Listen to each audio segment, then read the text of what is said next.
What's up guys, Hades here. Today we are talking about Fountain of Life. Every little detail you need to know if you want to get it, if you want to upgrade it, if you want to unlock it. I'm going to talk about all of it because as broken as I've made it look, as broken as it sounds, as hard as it counters the best skill in the game, which is no escape, it has some caution behind it. It might not be as broken as you think, but I want to break it down. So first, for those who don't understand it, at the start of battle, all allies gain silence immunity. Now what this is doing is directly countering no escape. It also reduces healing effects from allies, so it has a downside. Your allies aren't going to get the extra healing, so when you're running double healer, it's not going to be as good. However, self-healing is increased by up to 20% and restores all allies HP by 150% at max rank every 3 seconds. So what we've already seen is this recovery rate at max rank is higher than a normal support. Like if you're holding it on Fufei or Theodora, the Fountain of Life is going to heal more than them because they heal 300%, and this is going to go 3 times before they heal once, which means on average it will heal more. However, this healing is very easy to counter, right? You can just counter it with Kin, Con, and you can also counter it with drastic action.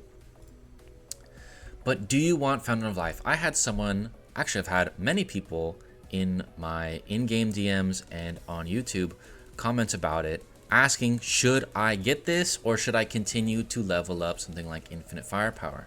That is a whole nother video. I want to focus on Fountain of Life. Should you be getting this at all? So I have some really interesting reports. These are no whale reports.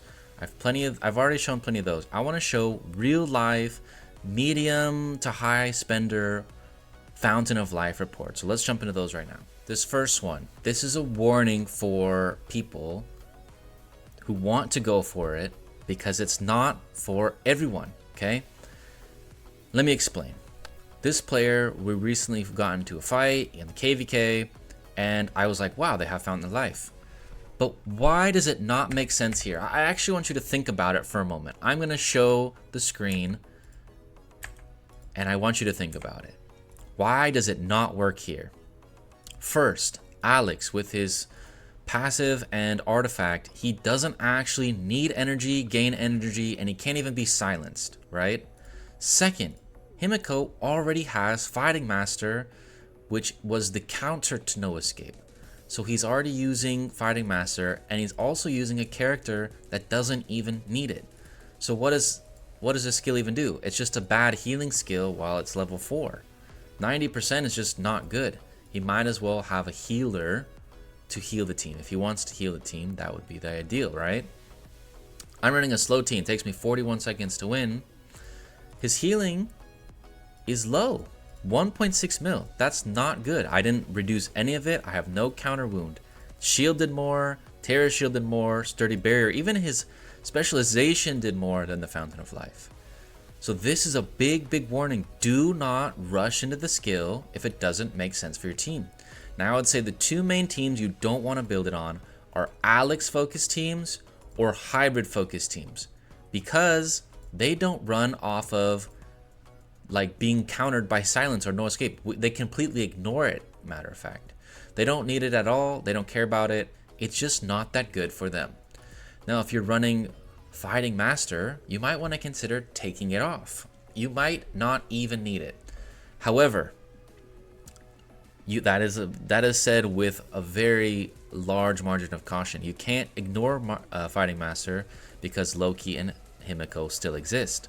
So if you're forced to still hold Fighting Master, this skill doesn't actually help you that much. But this is just one example. Let's look at another one. And I have it right here. We have the opponent, Valen, also unlock the skill, but they max it. This is a much larger level of player. They have max everything. This is legit 8s reds all across the board, right? This is super meta. This is what everyone's using. YSS, Bjorn, Fufei, Himiko. Like super standard. You can see they're literally mirror matched to each other, right? But who wins? The player with less actually won, and they have slightly different skills, right? We can see here, Fear of Domination's a little different. We can see that they don't have Fountain of Life, right? And then there's just small variations within the builds. Now, there's a few details. One, the boost makes a huge difference. No boost, obviously a big difference. But I initially thought this skill was so good and would provide you so much extra value that the first hit would make such an insurmountable difference it wouldn't even matter. But that's not the case. Obviously the boosts are a big difference. But this is actually quite interesting. And this is not the only report we have like this. I actually have multiple from Valen that look something like this. There's definitely a power difference here. So again, you buying the skill doesn't instantly make you super powerful. But there is a report that might decide this for you. And that's this final one. And we will watch this one. Big Balls also got the skill. I believe he's holding it here. Yeah. Level 3. Not very leveled. Not a ton of healing.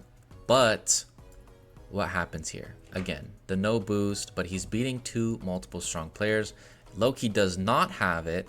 And he's full boosted. So this is going to be a perfect report to watch. But we want to look at the details. What are we getting from this skill, right? Well, we can click Fufei. Fountain of Life is healing 4 mil here. Fountain of Life healing 4 mil here, which is very interesting, right? 4 mil is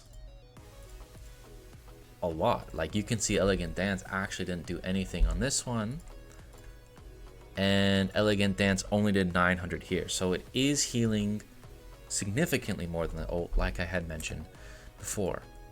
Now what happens when a near mirror match, not a mirror match but near mirror match happens? We have a very powerful team here, pretty much maxed out, but there's no Fountain of Life. What happens, right? And we can see from the replay, obviously it's not very close. How much did we heal? 5 million. Elegant Dance actually got completely debuffed, and this one had quite a bit of debuff because we have a kin. But let's watch it because the details in the replay make a big difference in the fight. And I will pause this and break this down for those who still don't understand. Right at the start, this blue radiating energy, this is the Fountain of Life. You cannot be silenced. On the other side, these purple like line through it, that shows these 3 characters are silenced. And of course Himiko's not because she's holding Fighting Master. Now what this is going to translate to is after the dragons do their thing, you're going to notice the energy bars on the Fountain of Life side are dramatically higher. Remember, Big Balls had some lost troops from the previous fight, but look at this. Energy, nearly max. These 3 are about to ult. That means YSS is going to be giving his team the boost before the enemy Himiko can ult. And that is a huge advantage. It also means Himiko is going to be able to ult before their YSS gets to ult. And that is one of the biggest keys to this skill. You're going to see it here. Both Himikos have Fighting Master. They actually ult at the same time. But you can see here, this shield that looks like a turtle shell, that is the YSS ult. So this Himiko hit into 30% reduced damage, and this Himiko hit into nothing. And that's where a small advantage is going to be built off right there. You can see that the YSS still hasn't gone. The infinite fire proc plus the ultimate is leading to a massive advantage. And this advantage is obviously going to be snowballed because the Himiko has less health than this Himiko, and that's just going to wrap it up. YSS gets destroyed. You have a 60% HP Himiko versus a full HP. Support's dead, side assist is gone, and it's over, right? That is the power of snowballing, and that is the power of Fountain of Life. That's its max potential. This is perfect conditions, near match, mage versus mage, but you get the first hit, right? But it's not only you get the first hit, You get the first defense. You're getting this 30% boost before their carry goes. That's the true power. So, all things considered, in the highest tiers, in mirror matches, in mage versus mage, very, very strong. In the wrong context, when you are using, where is it here? When you're using Fountain of Life and it doesn't make sense for your team with Alex, Hannibal, or teams where you're forced to use Fighting Master already, it actually doesn't add that much value. So take this video as it is, take it as you will, take this advice to heart. There are tons and tons of great legendary skills. Fountain of Life may not be the best for you, or it may be the best for you. I'm actually gonna do a new video. I'm gonna release it hopefully in the near future, of all the legendary skills and what best fits different types of teams. But if you like these kind of videos, make sure to leave a like, a comment, and don't forget to hit that subscribe button. And I will see you guys in the next one.